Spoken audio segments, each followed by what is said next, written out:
Hello, it's Jang here with a look at a couple of the Mega Construx Halo ODST drop pod sets. These are sold separately, Operation Ocean Breaker and Operation Bronze Cobra. I will get these things opened, I will get their assembly completed. Let's look at them more closely one at a time. Alright, so as has always been the case, these look like they are mostly pre-assembled in the package, but when you take them out of the package, they kind of fall apart because they're really not properly assembled. They're just kind of staged, so there is some proper assembly process involved with this. Doesn't take too long and works pretty well. Let's look at the one on the left first. This figure's white and metallic blue color scheme looks pretty good to me, although the print on that main body armor piece, the chest piece, is not very good. There's some overspray around the masks or underneath the mask, and also a little bit of splotching in that lower center section, so that's unfortunate, just a production error there. Comes with a tactical shotgun with a little bit of paint application on it, always nice to get with the color that matches the forearm and also the upper leg armor. Those have a little bit of glitter in them. Yeah, this definitely stands out. Has the asymmetric shoulder armor setup going on. Both of the figures actually from each of these sets have that exact same armor set. It's the Romeo style one. And yeah, I just think it's pretty good looking, except for the production errors that I got on that chest piece. The drop pod I got here is relatively free of production issues, and again, these do require some assembly, with the side strakes being added on with some small pin connectors, and also these small details up here towards the ends you add on. These thrusters, I believe is what they're supposed to be, they get added on, and you put the air brake on, and the air brake is able to be retracted down, so all of this can start out looking like that. When it's in full speed descent, you pull these flaps out, the actual braking flaps themselves.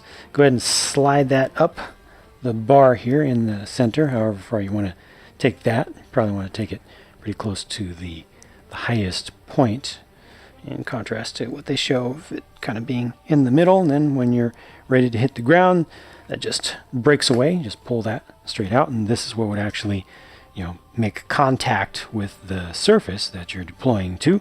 This does not look so good around the back because they do have the basically 2x4 brick that's inserted into this, or integrated into this. Also, I've got some weird printing mistake with the stamp for the Made in China thing. That's never a good looking thing, but this, like those before it, is designed to pop open the front of the capsule when you hit the ground nice and hard with it. Like so.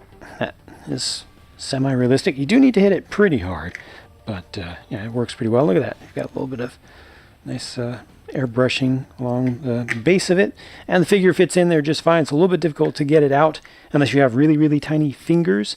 They do have a clip piece. It's a little bit hidden by the hand. Let me see if I can move that. There we go. Now you can see the clip piece down in there, the silver piece to hold on to an accessory.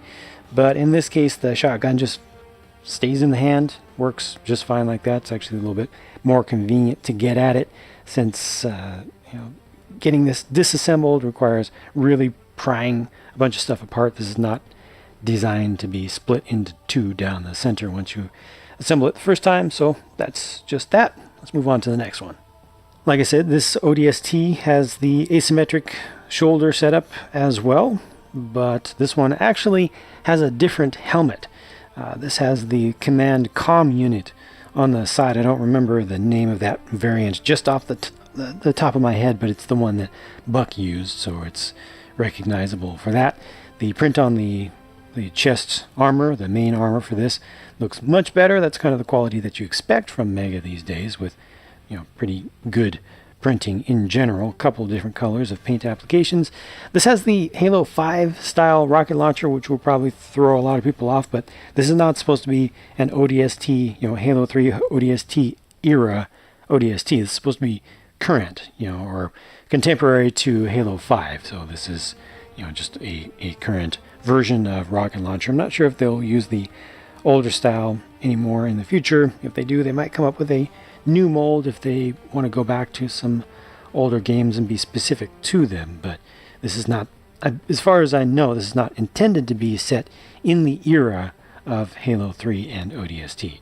The Operation Bronze Cobra drop pod has a couple of copper colored major areas with the door, which is actually primarily a clear piece, but also the base, which is a solid copper colored part with, again, some airbrushing on it, just a little bit of gradient to show, you know, the surface basically splashing up on it to make it look not too clean when it's on the ground. It has the marble design going through the main capsule section as well as the side strakes, just like we saw on the figure itself. Just in general, pretty much everything in this set was produced a little bit better than the first one that I reviewed, including even the very annoying Made in China stamp on the back of this one.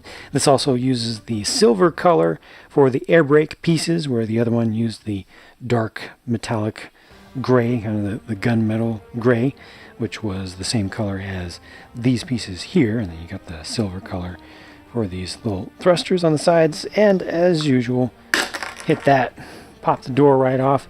I did not try to put the rocket launcher in here because, again, you're really limited in space. So when you get to a heavy weapon like that, you can just toss it in and not worry about it, and then just kind of shake the thing, you know, to get it to fall out. But they really don't give you a good spot to hold that in there. So you're probably better off just tossing it in, or even leaving it off. You can attach something right to there potentially, but you don't really have the depth. You know, that does have the bar size connection there, but there's not really the depth behind that. So maybe if you had something smaller, put a clip there. I don't know, there might be some option that'll work a little bit better, but using the connections at the back wasn't really feasible because the arms are in the way. As a bonus, I'm going to show you Operation Veritas at long last, another set in this series. This one came out quite some time ago. It was the third one in the series, and I just haven't gotten around to it until now because I've been busy doing, well, literally hundreds of other videos you've seen me doing. The blue and orange color scheme is striking. Definitely nothing stealth about it, especially with that assault rifle there that uses just a lot of that almost neon orange color. The masking for the paint applications in orange was not entirely crisp here. You see a little bit of bleeding, although the ODST logo itself, the insignia, is stamped on pretty nicely. And the helmet here is the Romeo style. Again, I don't recall the exact names of the different ones offhand, but it's the style that Romeo used. I think this is an updated version based on the Halo 5 Spartan armor variants, so I'm pretty sure you can get this in game in Halo 5 as well presently. But yeah, just a very, like I said, just a striking color scheme. The drop pod itself, if it didn't announce its arrival in advance, it definitely announced its position upon making contact with the surface. I'm assuming that would just be the intent. You know, if you're trying to take this a little bit seriously, kind of in universe, the intent would be for this to be visible. You know, because I mean that orange is just so bright, but it works. You know, and it's something different. It's good. They need to do things different from time to time. You can't just do everything in drab. So, you know, I do appreciate what they've done here, and I especially like the print or the spray on the base of this, because it's actually two different colors on top of the gunmetal gray base there. So it really looks like it's, you know, it's lighting up with the heat as it goes through the atmosphere at very, very high speeds. Two colors for the aerial, actually three colors if you count the rod portion of it as well, with the air brake and everything. And then this one again opens up. Went ahead and put the figure in there. Did not bother putting the assault rifle in there just because you really need to get your fingers way in there, and there's some kind of sharp corners and stuff. If you need to put the assault rifle in, either just drop it in. That's what I mostly recommend, especially for play. Or if you need to have it posed back there, just go ahead and split the thing apart. You know, do a little bit of very basic disassembly. There aren't that many pieces here. It's not that big of a deal, but getting it in and out with just your fingers, nah, again, unless you have really, really tiny fingers. That's it from our look at these, though. Thanks for watching. I'll catch you later.